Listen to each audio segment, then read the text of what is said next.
Você está no canal Eu Estudo a Lição com o pastor Samuel Camilo. Hoje é segunda-feira, dia 19 de agosto de 2024. E o tema que estudaremos na nossa lição da Escola Sabatina será Jesus e as Crianças.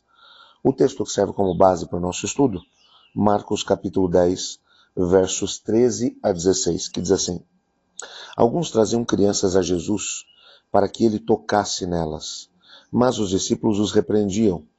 Quando Jesus viu isso, ficou indignado e lhes disse: Deixem vir a minhas crianças, não as impeçam, pois o reino de Deus pertence aos que são semelhantes a elas. Digo-lhes a verdade: quem não receber o reino de Deus como uma criança, nunca entrará nele. Em seguida tomou as crianças nos braços, impôs-lhes as mãos e os abençoou.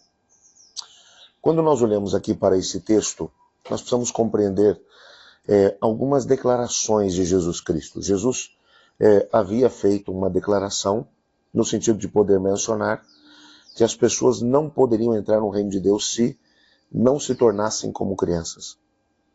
As crianças na sociedade do tempo de Jesus, elas tinham um valor social muito menor do que as demais pessoas. Essa era uma sociedade extremamente centralizada na figura masculina. A figura feminina, ou seja, as mulheres, as meninas, tinham um menor valor social do que os meninos ou do que os homens. Mas não apenas isso. Uma criança, em geral, ela tinha um valor social associado ao valor de um escravo. Era muito comum em algumas sociedades, como, por exemplo, a sociedade grega ou até romana, quando uma criança nascia com algum tipo de deficiência, ou de repente nascesse uma menina ao invés de um menino, porque o menino tinha um valor maior do que o valor de uma menina, que os pais simplesmente tomassem essas crianças e as abandonassem junto à natureza. Ou, se fosse uma criança com deficiência, que a jogasse num rio, por exemplo, para acabar com, entre aspas, o sofrimento da criança. As crianças, portanto, tinham um valor realmente bem diminuído. Em Israel, um menino também possuía um valor maior do que uma menina. O menino, até os 12 anos, não tinha grande valor na sociedade. A partir dos 12 anos é que ele era considerado já um homem, já poderia ir à sinagoga, já teria oportunidade de ir ao templo e assim por diante. As crianças, portanto, não tinham um valor muito grande. Até porque muitos pais não tinham certeza de que eles chegariam até a idade adulta. Uma criança já tem uma saúde um pouco mais fragilizada. Naquela sociedade, os remédios que eram utilizados por adultos já eram absurdos. Quando aplicados a crianças, era muito mais complicado ainda.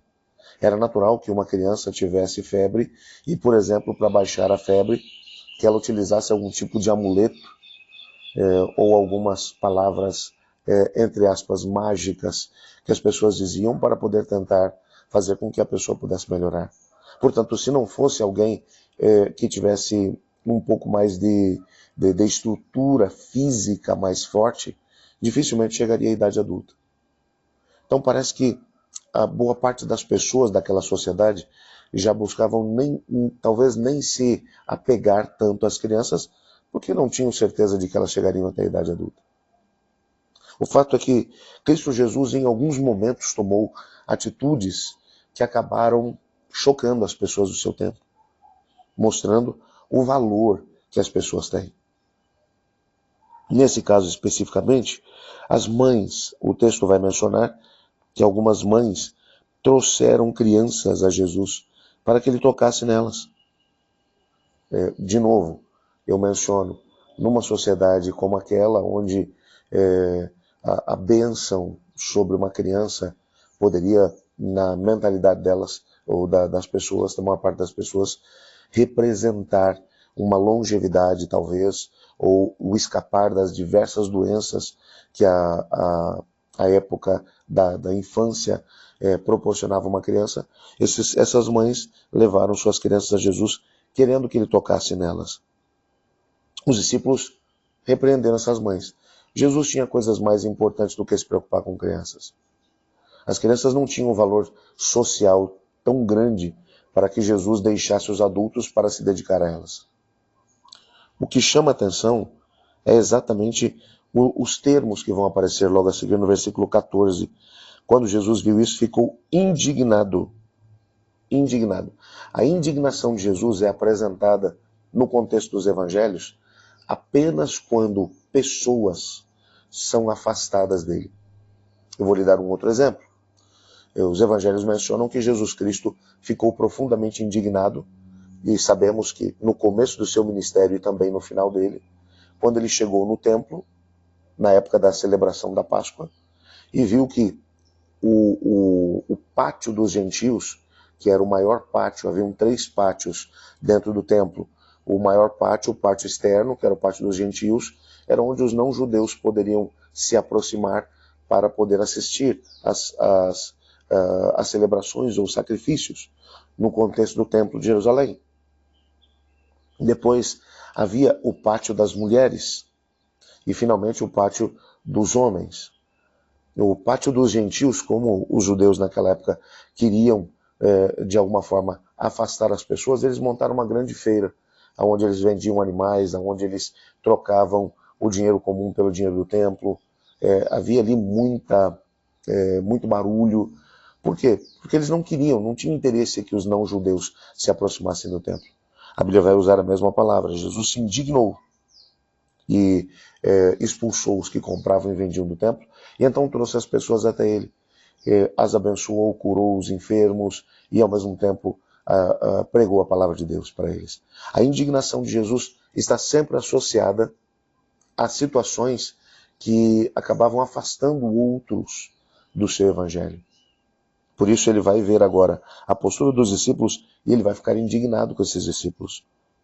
E vai dizer alguma coisa. Ele vai dizer: deixem vir as minhas crianças, não as impeçam, pois o reino de Deus pertence aos que são semelhantes a elas. A simplicidade da criança.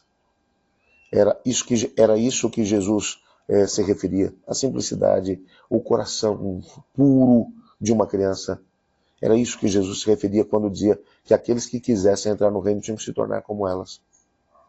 Jesus vai abençoar essas crianças, vai tomá-las nos braços e impor-lhes as mãos. Um líder, um mestre naquela época, dificilmente tomaria uma atitude como essa. Jesus vai tomar essa atitude porque ele sabe da importância intrínseca que as crianças têm. Quando pensamos nisso, devemos nos lembrar do valor que todos têm diante do Senhor. Há um texto que vai aparecer no nosso guia de estudos hoje, que fala sobre isso, do livro A Ciência do Bom Viver, na página 21, que diz assim: não deixem que seu caráter não cristão represente mal a Jesus. Não mantenham os pequeninos afastados dele por sua frieza ou aspereza. Nunca lhes deem motivo para pensar que o céu não seria um lugar aprazível para eles se estivessem lá. Não falem de religião como de uma coisa que as crianças não possam compreender. Nem procedam como se não se esperasse delas que aceitassem a Cristo. Não lhes deem a falsa impressão de que elas devem renunciar a tudo quanto faz da vida agradável. As crianças precisam entender que Cristo Jesus as ama. Por isso, no Evangelho, nós encontramos Cristo Jesus colocando as crianças no seu devido lugar. Aonde? Num lugar de destaque no reino de Deus. Eu gosto de pensar que quanto mais investimos nas crianças, quanto mais ensinamos as crianças a temer e a amar a Jesus, menos teremos que lidar com os grandes desafios que as mesmas crianças terão quando se tornarem adolescentes ou jovens. Talvez seja exatamente por isso que, como Igreja Adventista do Sétimo Dia, temos um ministério tão forte dedicado às crianças. Pense nisso no decorrer desse dia. Vamos orar? Obrigado, Pai, por Tua palavra, pela certeza que temos que nos amas e de que tens planos para cada um de nós, incluindo as crianças. Ajuda-nos a valorizá-las, Pai, e a dar a elas um lugar de destaque no Teu reino. Nos ajude a termos um coração puro como o delas. Nos colocamos em Tuas mãos também, pedindo que o Senhor ouça os clamores do nosso coração e responda de acordo com a tua vontade. Aqueles que hoje buscam um milagre, uma intervenção da tua parte, eu te peço, realiza de acordo com a tua vontade. Pois em nome de Jesus que oramos. Amém. Eu estudo a lição e você?